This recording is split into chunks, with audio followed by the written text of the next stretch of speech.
The average small business, so this is a report by SBA, the average small business wins contracts between 250,000 and 1.4 million.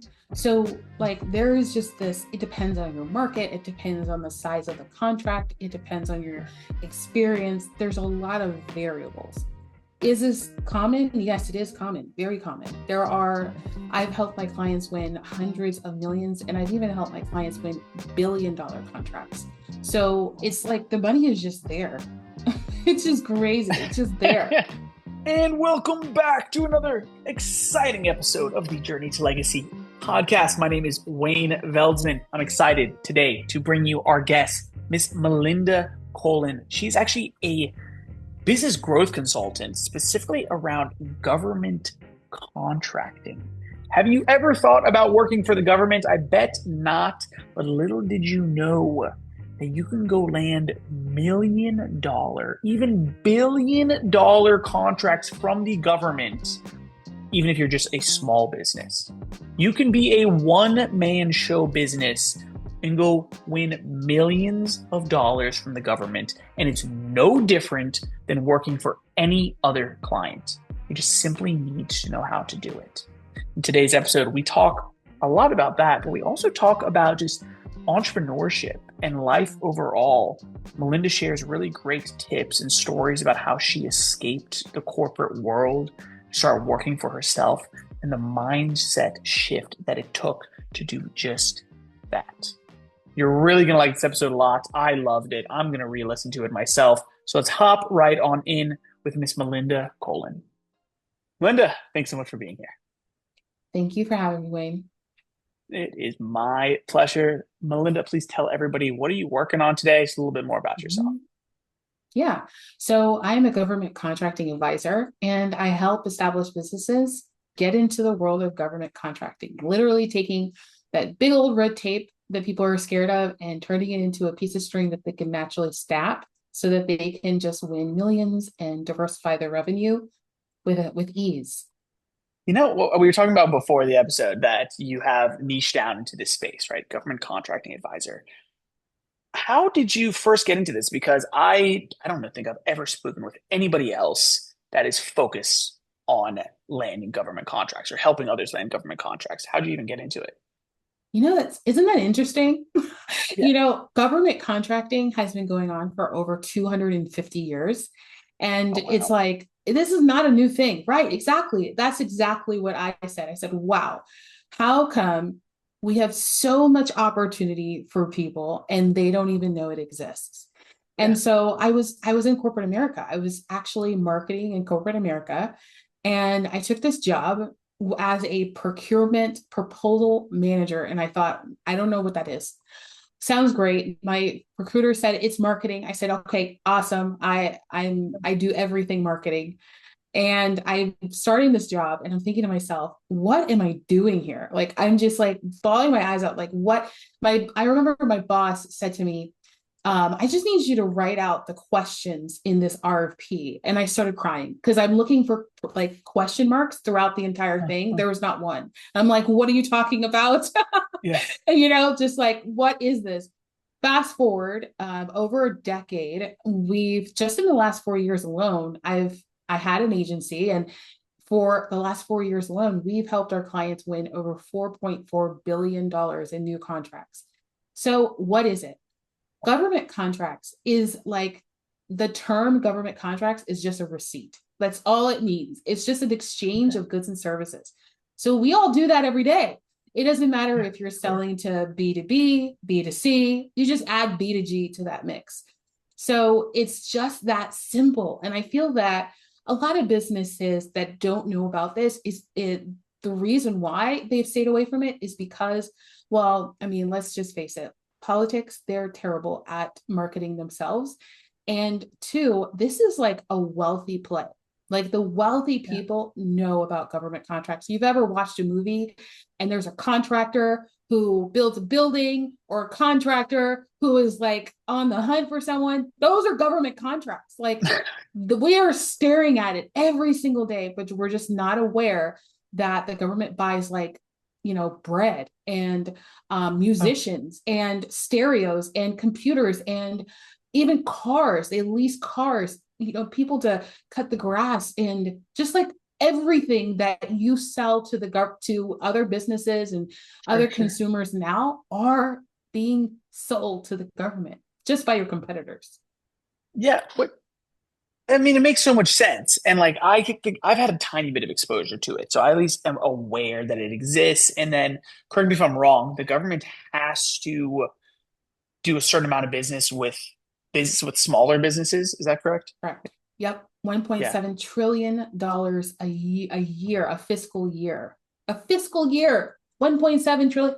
Like, uh, just there are so many things I could say about And that. that's not the 1.7 trillion. That's not the total budget. That's not the amount of No. business they're doing. That's the what's it called in your own words if you can explain like who they have to do business with.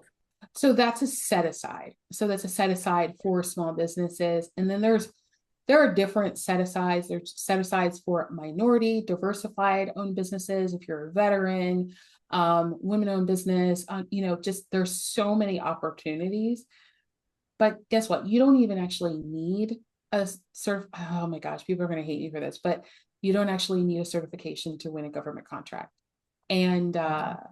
yeah, that's the thing. And you don't need to be a big multi-million dollar business either. I mean, it's better because you have more experience, but there are contracts that you can win I mean, here in Orlando, you can win them, in the state of Florida, you can win them, and federal. So it's it's just it's just like you're doing business right now, just with clients that work for the government, just regular people. So what's holding people back, or why aren't people familiar with this even opportunity? The language, Wayne, the language, Oh, it is, it's a new, it's like going to a country where they don't speak English like at all. And you thought you were like, oh, I'm good, I can just point to something and I'll find it, whatever, just, and you don't understand the language, you don't understand the signage, you can't figure out where the bathroom is, like nothing. You can't find a hotel. Like, what do? You get frustrated. And then you think, this is the worst experience ever. It's really that what happens is the language. Once you understand the language, even a little bit, then you are immersed in it. Then now you're just like, this is the best experience. I can't wait to know. You're telling everybody about this. Oh, yeah, I can speak a different language. Like, this is amazing. Right. So there's so much more to gain than there is to just get stuck and stay stuck in the language, is what I see people wow. do. Interesting. Interesting. So the government is seemingly speaking a different language, Yeah. which is going right over the heads of me, of Yeah. do I dare I say normal people that aren't educated in how the government works or government Mhm. contracting works.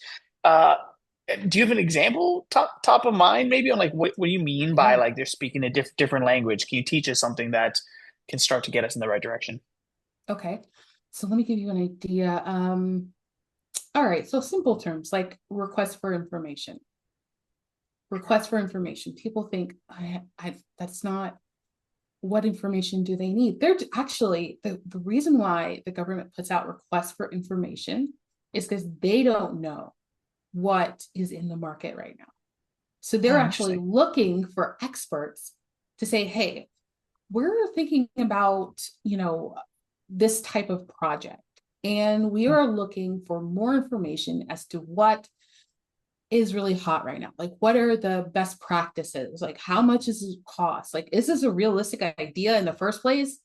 Oh my goodness, this is gold mine. Once you become an advisor to the government, Wow. I mean, it's just easier for you to get on their speed dial. And that is, at the end of the day, that is the goal, is to get on their speed dial. Oh, Another wow. term would be like, okay, so selection criteria. So in the RFP, there, you know what I'm talking about. So it's like Sure, sure. there's percentages for different things. And you will include like team and past performance. Past performance are projects, like your experience that's most similar to what they're asking or needing to do in this project. Things like that. So the selection criteria is really valuable. But a lot of people think that it stops at the selection criteria. Like that's as long as we make sure that we are in agreement with the selection criteria and we answer all the questions based off the selection criteria, we have a really good chance to win. And that is actually not how it's written. That is not the point. The selection criteria is there for contractors to know how they're going to score you.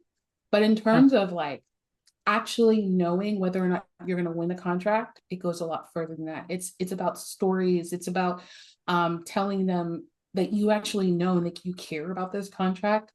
And oftentimes, a lot of businesses, what they'll do is they'll tell a story about themselves, like, I am amazing. This is what we've done. It is great.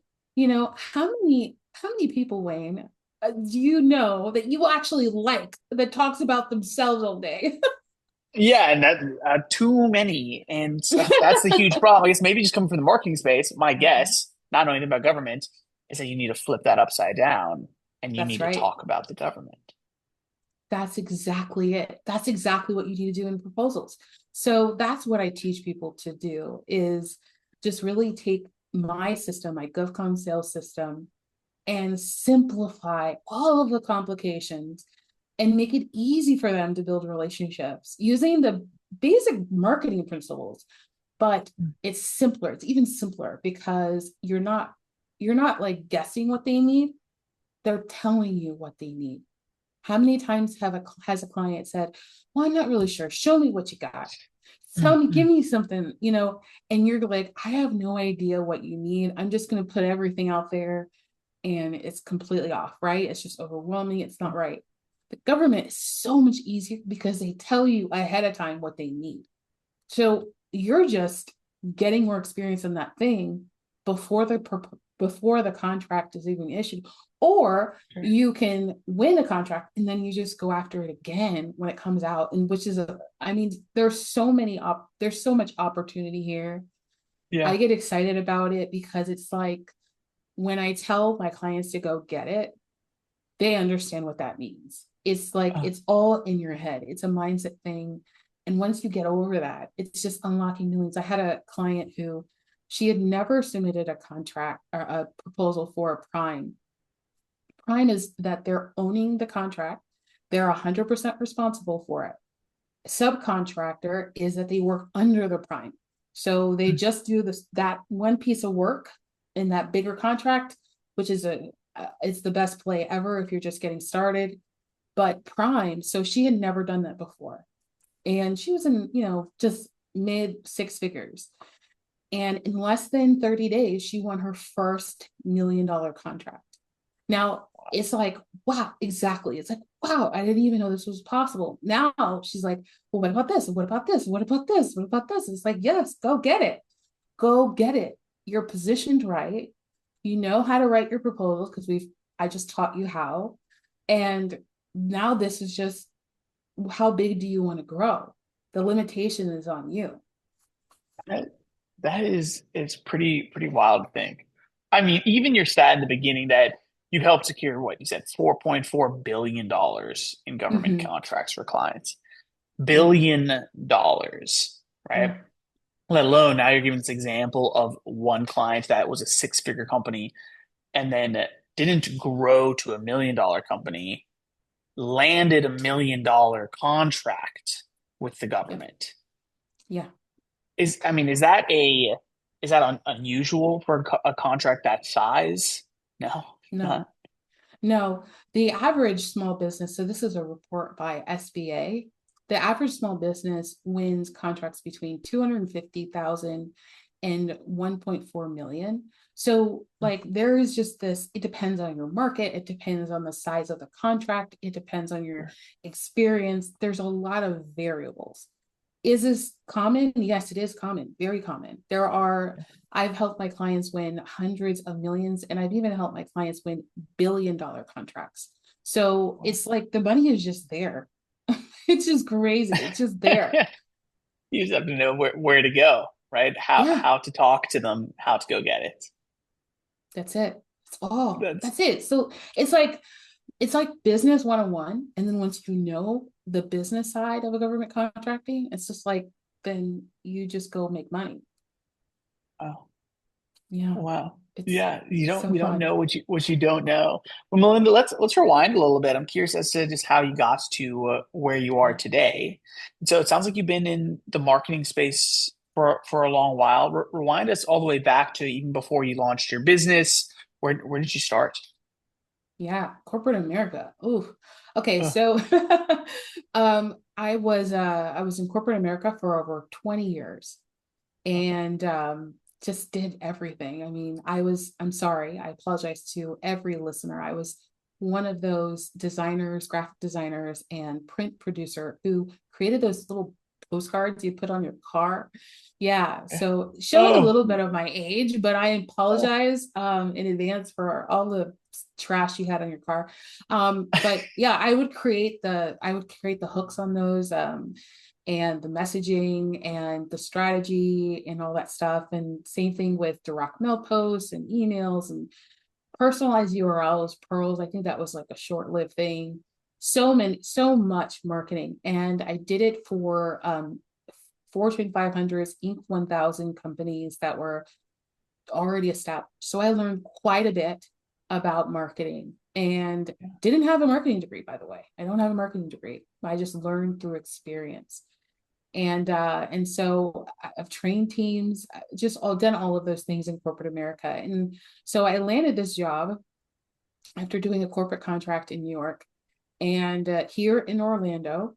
And it was a proposal manager job. And my recruiter was like, it's marketing. I'm like, sounds great. It'll be easy, no problem. Yeah. And I started that job and I just thought to myself, this is not marketing. But fast forward, over a decade later, it is marketing. It is marketing. Mm. It's the basics of marketing. And that's really where this all started. And I love helping people just simplify all of the stress and overwhelm in building a business because I believe at the end of the day, that's what we're really supposed to do. Like we all have these Mm. desires, Wayne. We all have these desires. And it's like for 13 years. I freelanced on the side while in corporate for 13 years. Then I went full time. Like 13 years of having a desire and not taking action on it. 13 years of missing out on opportunities. 13 years of not being able to serve people and build a legacy. Like 13 years. And so I'm really passionate about helping people just get unstuck and Sure. just go get it. Like stop holding yourself back because 13 years goes by quickly.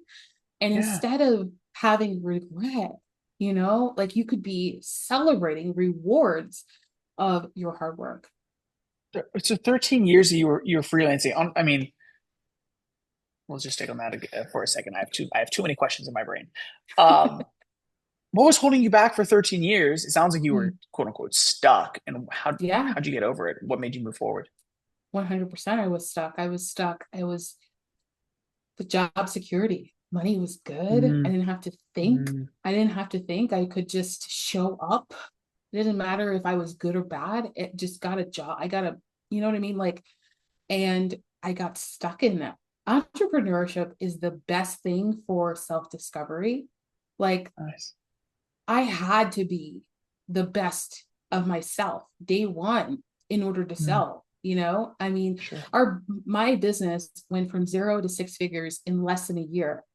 And Nice. that really had a lot to do with the fact that I just decided to relinquish this idea that I had to wait for people to save me, to protect me, to give me responsibility and direction.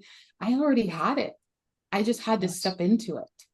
And Nice. it from there it's just been amazing. And I'll say this coaching, hiring coaches is Nice. like it's like winning the golden ticket in Willy Wonka. It is like the fast path to all of your dreams and desires. You're not waiting years and decades. It's restoration. It is all of the things.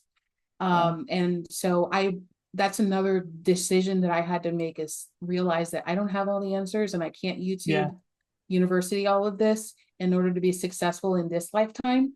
So I had to invest in coaches, and I have, and I'm so grateful for that. And so is it a coach that actually you think got you over that hump? It sounds like it was only a mindset shift that was Yeah. holding you back. Yeah, 100%. Yeah. Yeah. Wow. And so what made you decide? Because once again, I think there's a lot of people in this world that, for what you just said, right? You think you know it all, you think you can go learn it all yourself. I don't need a coach. What changed your mind to that? What changed my mind is, I have a dramatic story from corporate to entrepreneurship. If I can share it, I'll make it as Please, quick please, as please, please. possible. You don't have to Okay. be quick about it either. All right. So, so the decision was a decision that was put on me. I didn't make it freely. It was a forced decision. And I was driving home one day from work and I passed out behind the wheel. Oh, Um, I was in rush hour traffic. I believe that I had an angel protect me because I came to and I still had my foot on the gas. Um, I pulled over, of course, and later on I was rushed to the ER, and they did every test known to man. I mean, if you ever know anybody that's ever experienced a stroke, they anticipated that I had a stroke. I didn't, thank God, but I was diagnosed with something else. And while I was getting tested, I was looking at my husband, who was sitting in the corner chair, staring at me, smiling, trying to hold it together for us. And I could see him holding the tears back. And I thought to myself, there's no way us as newlyweds are going to just like bury me tomorrow. This is not the life that I no. want. And I'm tired of trying to fit in where I don't fit in. I'm a square. I'm not supposed to be a sphere. And they were just like, I mean, staying in corporate America for me was like shaving off my edges. What made me unique and different, and making me something that got stuck in the space. And I just looked at Oh, him and I thought, like, there's no way that I can be like this. And I need to figure out what's going on here so that I can change my life. And so fast forward there, I was told to not drive for 9 weeks, oh man. because of this, because they were concerned about my heart and they didn't want me to have another episode. Sure, sure. And during this time, I had so much time on my hand because I wasn't commuting in Atlanta traffic. So I just I just took the time to learn a new skill and really just let Right. myself dream. And that's how I transitioned. I just, it happened to me and I'm so grateful for it, but I wish it didn't happen so painfully. I wish Of I course. just decided on it on my own. And I guess that's what I would say to your listeners is, if you know you're supposed to do something, do it, Yeah. opposed to waiting for it to be done to you. Wow. Yeah, it's something so traumatic. Oh my goodness, that it happened to you. Looking back now, yeah, I'm sure you could say that it happened Yeah, for you for to me. push you to Yeah. where you are today. And now what you just said is that to all the listeners, right? If you know there's something you need to do, don't wait, just do it. But are we even supposed to know? Right? Because I get a lot of people that, I coach a lot of entrepreneurs, new entrepreneurs, how to get started, how to get over these humps. But you get the argument of people that just want to stay in corporate. They want to stay in Mhm. a nine to five, right? And a lot of times that's super convincing. All right, if you're happy, you don't want to have extra stress on you, you don't want to be in charge, anything like that, great. Yet you seemingly were making lots of money. You seemingly, were enjoying the job also, but there were bad things happening. And so I don't even know what the question is, but what do we say to these people around the benefits of making change, or how do they even Mhm. realize that they need to make change before it's too late? Okay, you might not like my answer, but I think it's intuitively. I think people already know, and Mm, it's kind of like they're fighting with themselves, which is why they're miserable. mm, It's like it's why they're thinking, oh, I hate this job. Well, you don't hate the job. You just hate that you decided to stay at the job. You hate the choices that you've made because nobody's keeping you there. Nobody is forcing you to be there. Nobody's forcing you in your situation. So it's taking control over what our thoughts are and what we, the book by Napoleon Hill. It's about your definite purpose. I can't remember. Think and Grow Rich is a very powerful book because it's about getting clear on what you want and taking action in accomplishing that. Now, is it going to be an easy straight path? Absolutely not. Like I said, it's a roller coaster. But what you can do is just take one step at a time and then be open to flow, being open to being in flow, which means that when new opportunities come and your fear says, I've never done this before, I don't think this is going to work, this seems like out of norm, no one I know has ever done this before, all of those things are fear. We just have to say, yes, let's go ahead and move forward with it and learn from it because that's the fastest way to success, is doing something you've never done before. Because if that was the case, if we were all successful, then why would we need to talk about success? That's true. So we just need to do the things that we typically wouldn't do in order to get the results that we typically wouldn't get. I love that so much, right? Do the things that we typically wouldn't do to get the results that you typically wouldn't get. Even if you talk about, you just said success, right? If you're not where you want to be in life, well, it's because you're not taking the actions that are needed to be taken to get there. And so it seems almost too simple to just say, well, then you need to take different actions if you want to be somewhere different than where you are today. And Melinda, your advice of take small steps, take it slowly, right, is great. And even your answer of it's somewhat intuitive, or your intuition is going to tell you, it makes a lot of sense, right? It's like, are you unhappy in your job, in your day to day? If you actually take a true reflection in the mirror, you audit, how happy have you been today, this week, right? How much energy even do you have? That's your intuition telling you that you need to start making change happen. And like you said, take it step by step. My argument personally is that I believe that everybody would be better off if they were an entrepreneur and just simply took control of their life. Yes, 100%. Yeah. You mentioned something else. Sorry to cut you off, but a big challenge, right, is starting before you're ready. Where I think you told me a story about how you learned that for the first time when you sort of got into business. If you don't mind, share a little bit more about just starting before you're ready. Okay, so from going solopreneur to agency, is that what you mean? Solopreneur to agency to starting to hire people. Yeah. Oh my gosh. Okay. It all the feelings with that question. Thank you so much for asking me that question. So I went into business for myself. I thought I would be a solopreneur forever. And just a few months in, the demand was high and I needed to start hiring. If anybody's ever hired, it is one of the most exhausting things to do, but it is one of the most rewarding things as well, because then you really figure out what you actually need. You don't actually know what you need until you figure out what you don't need. And you just kind of have to keep going, even though you think to yourself, it'll be easier if I do it. See, this is like the number one problem with thinking that's the number one reason to burn out. That's the number one reason to stay stuck is, I'll just do it myself. Oh, I'll just figure it out myself. It's okay. I don't need to hire. It's going to be too expensive. I can't afford that. Right. It's just a really small mindset. And I learned that the hard way. Because I hired and fired quickly. I had to interview so many people, hours and hours and days and weeks of interviews. And when I finally landed on the perfect team, then I needed to pay them. Rain. I needed to pay them.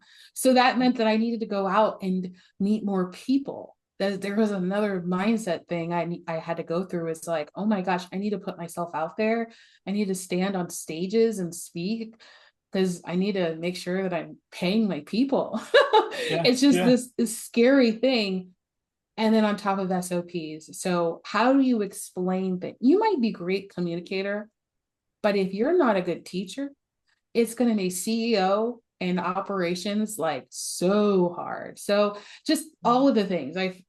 It was challenging. It was fast. I was hiring team members in my first year of business. My first year, my CPA was like, wow, okay, I'm gonna need more time. But going back to flow and allowing things to just get a little bit messy so that you can grow. I wouldn't change it for the world, even though it was a hard memory, but now I get to share it. You know what I mean? So it's rewarding. There's so much that, I mean, every entrepreneur goes through, and that you're the perfect example that you've never done before. But the moral of the story is to, I like how you're saying this flow, right? But it's to just start doing one step at a Mhm. time. Don't think you need to have everything planned, because in Yeah. your words, you said start before you're ready. You told me clarity often comes after taking action, Yeah. not before. Yes. 100%. Yeah. You don't, it's impossible, scientifically possible for you to know, even with guides and people, coaches and everything. If you don't take action, no one can help you because you don't know what you don't know. You have to know what your experience, your personal experience is going to look like. What do you need? What makes you great? What is your brand? I mean, this is why branding doesn't stop with aesthetics. Like when it's like the Mm. colors and the fonts and headshots and all that stuff, like that's usually the last thing that you have to do when you're building a brand. The first thing is you have to open your mouth and let people Yeah. know who you are so that you could figure out who you are, because you don't know who you are. I promise you won't know who you are until you actually get responses and reactions from the audience. And then you say, wait a minute, I really actually, yeah, I do believe that. And you get Yeah. louder and louder with your identity. And it sounds scary. It still sounds scary. It sounds scary. But here's the really cool thing about the brain too. He doesn't know the difference between scared and excitement. So you get to decide if it's scary or exciting. Is it exciting to get in front of people and share your thoughts, or is it scary? And I mean, that's really what it comes down to, right? Yeah, absolutely. You get to pick. Yes. The difference between scary and excitement, or anxious and excited. You literally get to pick which one you Yeah. feel. And so, I mean, every day in entrepreneurship as business owners, right, there's lots of things that seem scary, but just choose that it's excitement. It's something new. It's learning. It's growth. And end of the day, it's really helping people. And that's a lot of what the show is about. Right. And so, Mm, Melinda, you're helping a lot of people. And I like to talk about legacy a lot. But I'm curious, yeah. what does legacy even mean to you? Ooh, legacy for me, it means helping people beyond myself, leaving something that is going to impact the world. And I mean that, the world. And letting my name stand the test of time. Let it be something that's meaningful, that's powerful, and that inspires and empowers people to move, is what it's about for me. Inspires and empowers people to move. It's this is like my favorite question ever to ask, obviously. But it's just because you didn't say I want to. My legacy is that I helped land 1 trillion in government contracts. No, it's a No. meaningful impact where you're inspiring people to move, to take action, to better themselves, huh? Yeah. I mean, government contracting is just a vehicle to do the thing, but it's not the Yeah. thing. Yeah, that's absolutely amazing. Melinda, thank you so much. For people that want to learn more about you, where's best that they can go and connect or go learn more? Yeah. So come and follow me, connect with me on LinkedIn. I'd love to connect with you on LinkedIn. Let's get to know each other. And that's where I post and upload all the stuff about events and master classes and all that stuff that you can take a part of. And that's a wrap to another great episode of the Journey to Legacy podcast. Please head on over to social media. Let us know what you thought. You can find me, Wayne Veldsman, everywhere and anywhere on all the platforms. But man, so much greatness talking about just knowing the language that the government speaks, right? Then actually just getting uncomfortable and going out and taking action is so needed, right? Don't just be sitting behind your email, letting business flow in. Take some action. Go out, put out proposals, learn how to speak to the government, and be the next story of landing $1 million contract. This lady, she mentioned she had a 6-figure business and then landed $1 million government contract simply because she knew how to speak the language, how to market herself to the government, which is just another client. No different than any of your other clients today. What else? Melinda talked about taking small steps, right? Getting clear on what you want, listening to your intuition, and starting to take action.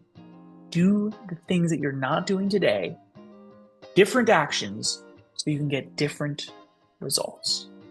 Everybody, thanks so much for being here. I greatly, greatly appreciate you. I want to invite you over to the Journey to Legacy community, where we're helping each other to grow, leaving meaningful impact on this world, grow in our mental, physical, and financial health. Head on over to journeytolegacy.org. Everybody, thank you so much for being here today. Until next time, my name is Wayne Veldsman, and you've been listening to the Journey to Legacy podcast.